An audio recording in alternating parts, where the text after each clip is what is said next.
So welcome to Unleash Learning TV, helping you boost student engagement and unlock consistent and effective teaching. Now, if you and your school's mission is to truly bring out the best in all the young people that you work with, this episode is not to be missed. Now, the amazing Nic Newling is here to share with you some really important things to know about mental health and your students and ways to use this knowledge to help all of your students shine.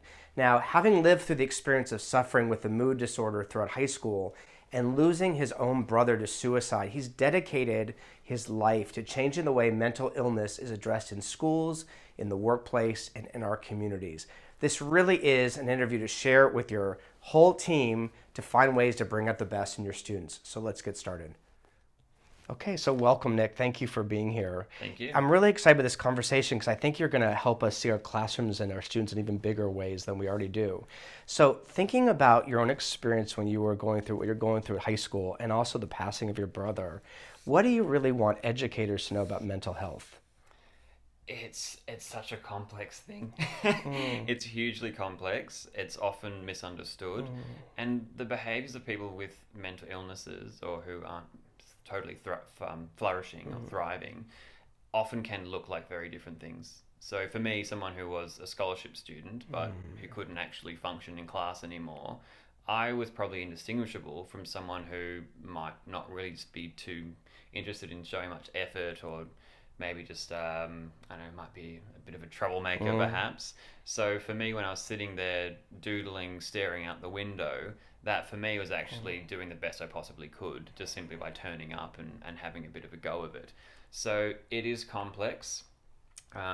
It is quite an individual sort of situation many times. It's not like you can just kind of paint them all with the same brush. The way I sort of put it is if you go into Wikipedia and look at a list of all the symptoms of a particular mental illness, it doesn't really translate into reality because the human experience of mental illness is often very different from what the medical literature says. But I think as much as that is what exists just outside the classroom as well. I think often teachers might not be able to tap into or feel they can't tap into the support of what structures exist around that student outside the classroom, and that breakdown of communication can be a real big problem. I think one of the things that's really powerful of what you're talking about is the behavior I see of a student may not be what I think is actually going on.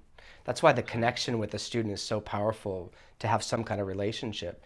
And also the next question then really becomes for me is, how do you define mental health? Because like you said, there's all this stuff. So can you give us like a working definition that's going to kind of frame as teachers that we can think about, or how do you define it? I'm so glad you asked that because my idea of what mental health is has totally morphed over the years. So I was first introduced to the idea of mental illness when I was diagnosed, basically. I didn't know anything about mental illness whatsoever when I was, I guess, 12 years old.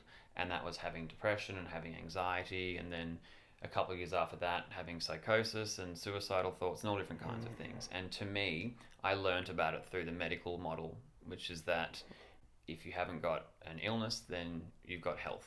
And so if you haven't got a mental illness, then you have mental health. And what I realized some years later, working in the field of positive psychology and different areas of mental health, that's a very useful model in a lot of ways, but also quite simplified in other ways too. It has its limitations. So the way I try to think about it these days is more in terms of not just sickness and health, but in terms of mental fitness. So in the same way you might have someone who doesn't have an injury or doesn't have an illness physically, but probably could do better to improve their fitness. I think the same is true with mental health. You might have a student who may not have depression and clinically diagnosable mental illness, but can always do something to improve how they're traveling in terms of their mental fitness. So I think on one end of the scale, you'll probably have people who have high levels of resilience, have probably found some meaning in what they're doing, are engaged, willing to try new things, all that sort of stuff. There's a lot of people who sit somewhere in the middle, and they often get a little bit lost and missed sometimes because we say, well, they're not really on the pointy end. We don't need to have an intervention. But it is just as serious a thing, really, for people who are kind of just somewhere in the middle and maybe meandering a bit. And I think they're the ones they're ripe for having some life put in them, in a sense, to really bring the most out of them, to help them get the most out of life. Makes me think it's for all of us, really, in some capacity, right? It's for all of us. It's not definitely. those folks, it's all of us, right? Well, that's what's great about the idea of mental fitness, is that it can apply to anybody. I mean, I haven't got a physical injury at the moment. I might at some point, hopefully not, but I can still do things to work on myself and improve how I'm traveling. So that's how I like to think about it, but also recognizing that it's not all about measuring. It's not all about numbers. You know, it's not all about saying what is something, what isn't something, how you define it. I was speaking at a school just yesterday, and I was asked by a student, is it helpful to put labels onto people and define things? And I say, it totally depends on the individual. You know, for me, I found it really helpful to say depression is in a little box, and I can sort of compartmentalize that. For other people, that's not relevant at all. It might be to their doctors, but not to them. So I think sometimes these things defy numbers and measurement as well to some degree. It's more of a human level thing. We're just running out of time a little bit on this, and this is the question I really want to make sure we nail, is that, you know, as educators, we have all these students in our classrooms, and we really want to make sure that we're reaching everybody, but we have so many people. What would have supported you that would have helped you thrive during those difficult times when you were in high school that maybe we could tap into to think about our own classrooms? Yeah, it's a great question. I think so much of what I've learned over the years, beyond just try to get this illness out of me in terms of what can we all practically do, I think a lot of it is about changing the culture. When I was in an adolescent psychiatric ward, it was incredible. It was amazing in terms of how people were so cool with each other and saying, we're all in this together, we're all just trying to get through it and make things better for ourselves. There wasn't that fear and that judgment. I'd go back to my other school, and people probably were supportive if they had the chance to be, but I saw them as being a bit standoffish, and I didn't feel I could cry if I wanted to, that sort of thing.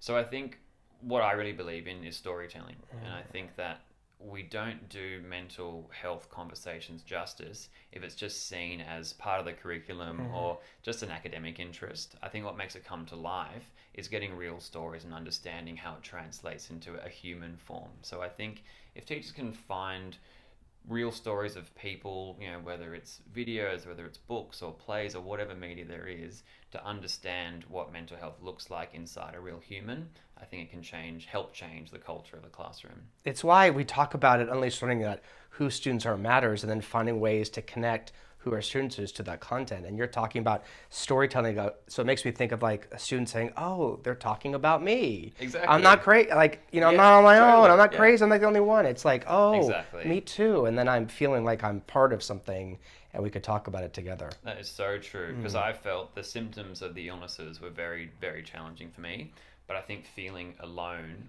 was probably just as hard. And I wasn't actually alone. I had a lot of friends, but I always felt alone because I couldn't express it because I thought no one else understood. Well, it's a perfect time for the question that I want to ask, and I'm hoping we're really going to get some conversations here. So we've got a question for you. Nick and I have a great question for you, and that's this. What are you doing in your classroom or school-wide to support the well-being and wellness of your students? So do you support mental health questions? Do you have positive psychology work at your school? We want to know what you and your school are doing. So some of the best conversations are in the comment section below.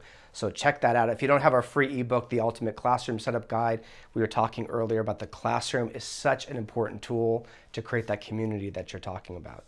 So Nick, we could go on and on and on. I mean, there's so much to talk about, but my intention is that we get to share your story and raise conversations about who our students are. And thank you for what you do, because you do that every day. Anytime. Thank you for what you do too. As always, we're cheering you on. We'll see you in the next episode, and thank you for the work you do for the world. We'll see you next time.